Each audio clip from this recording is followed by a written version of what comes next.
different nights, different moon, thin crescent, half disk, full circle. That changing shape is not the moon breathing. Sunlight is catching different slices of a world that never stops turning. Most people picture Earth's shadow sliding across the moon each night. That is an eclipse, rare and brief. Phases happen almost every evening because we see changing angles of sunlit rock, geometry, not shadow. The moon is a rocky sphere lit by the sun from one direction.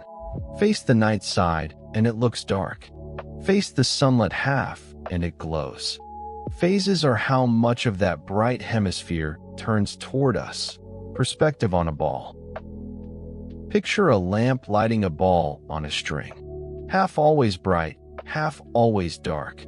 The boundary is the terminator. Day meets night. As the ball swings around you, you see more or less of the bright half. The moon follows the same rule. From Earth, the moon drifts eastward as it orbits. The sunlit portion grows from new to full, then shrinks, about 29.5 days.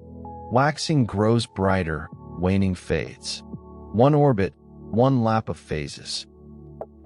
At new moon, the sunlit side faces mostly away. The bright face hides near the sun. A thin crescent appears when a sliver of rock angles past lunar night.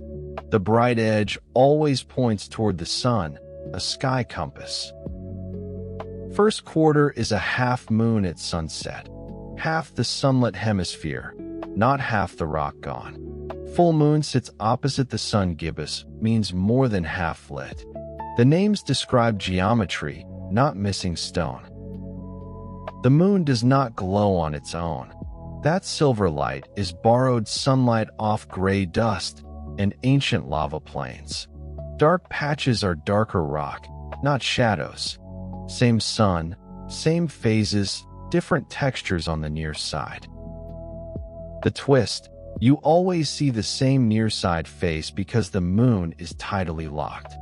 Phases change across it, but Maria and Highlands do not swap. The far side has phases too, invisible from Earth. Step outside and find the moon. Trace whether the bright side points toward the sun, a compass in light. Sailors once navigated by this clock. You are reading orbital geometry with your eyes. Recap: the moon is a sunlit sphere on an orbit. Earth's shadow is not the daily cause. We see changing slices of the lit hemisphere, new to full and back. Phases are perspective, geometry from your porch. Next on Space Sketch, a light year is not time. It is distance written in starlight, and the number is bigger than your intuition expects.